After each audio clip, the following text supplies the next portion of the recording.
Next up, debt. Mm. 2002, UK debt was 29% of GDP. Now it's more like 60, projected to rise to around about 100%, 1.4 trillion pounds. Yeah. About £50,000 per family. The interest payments alone would fund the entire education system. What level of debt do you consider reasonable, and why? Well, the answer is what was considered reasonable has changed. I mean, I think Gordon Brown was the man who defined a reasonable amount of debt, the maximum to which any government should go, at 40% of GDP. That was one of his golden rules. So we've gone way, way beyond that. And as you say, the projections take it up to 100% of GDP by about 2014. Nor, at the current pace of the increase in debt, which is about an extra 150 million a day at the moment, nor are we going to be able to do something miraculous if there's a change of government and suddenly be able tomorrow to have a situation where every day is suddenly evenly balanced between what we're spending and what we're getting in tax revenue. So what's reasonable has changed, and what we're going to be going through is several years of a totally unreasonable situation where our spending is gradually being forced down into something that matches more what the tax revenues are likely to be. And there are two ways of going about it. You either say, which I think is what the government are broadly saying, that we cannot risk a double dip in the recession by reducing government spending, because that would have a big knock-on impact. You'd lay off lots of people, and therefore it would be too painful to imagine. So we continue with public spending more or less the way it is, and therefore we've got to increase tax revenues to match what we're spending, which means that all of us are going to have to pay more in national insurance, VAT, all the indirect taxes that Labour is going to target. They've said they won't do it on the income tax. And that will be painful.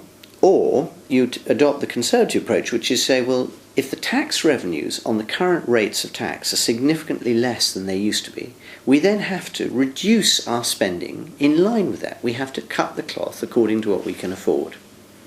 It's what we do at home, it's what we do in business, and it's what we've got to do with government spending. And I absolutely agree with that. And we've been here before. I mean, Labour does have form on this. This is what happened in 1951, 1979, and now 2010. Eventually, they run out of taxpayers' money, and you need a new government to come in from the other party to clean it all up. And I suspect that's what we're going to have to do. And it will be very tough. Okay.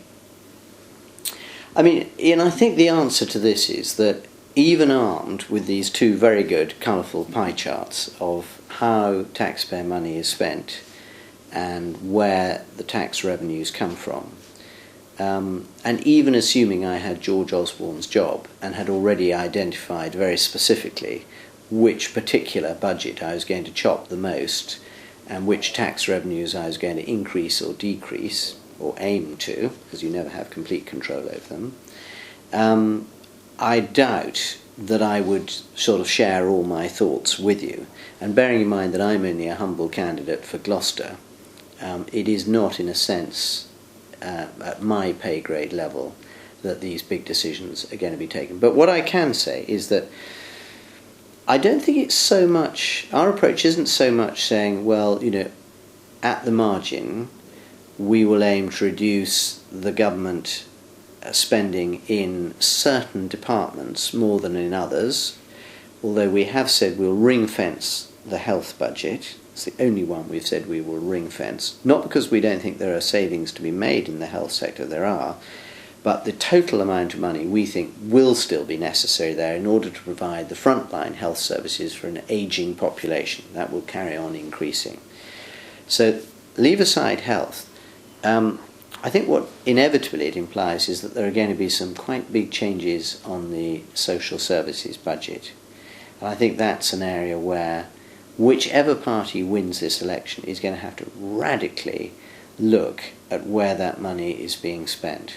And we know there are some things that are straight fraud. We know that there are some benefits that are paid which shouldn't have been paid. We know that the whole balance between benefits that people can get if they are unemployed, young single mothers, whatever, are out of all kilter to what people are likely to be able to earn if they were in the employment sector, if you like, rather than the unemployed sector, and there's going to have to be a rebalancing there. So there will be a lot of money, I'm sure, that will need to be saved in the social services world, which is not meaning that the weak and the vulnerable are going to be abandoned and so on, not at all. But also the other thing is going to be the big infrastructure projects that have gone so horribly wrong consistently, whether it's the national health IT system, and I forget whether it's 20 or 40 billion. It's a huge amount. As the Americans said, give me $1 billion here, $1 billion there, and sooner or later you're talking about a big sum of money. It's huge. The ID cards, similarly huge numbers of billions. And even right down at the local level, the proposed fire control centre in Taunton is now £300 million over budget. So I think the whole area of IT alone is a place where huge amounts of money can be saved. 300 million just on that regional fire control centre. Imagine what we could do in Gloucester with it. We could regenerate almost everything we wanted to. Make a huge difference.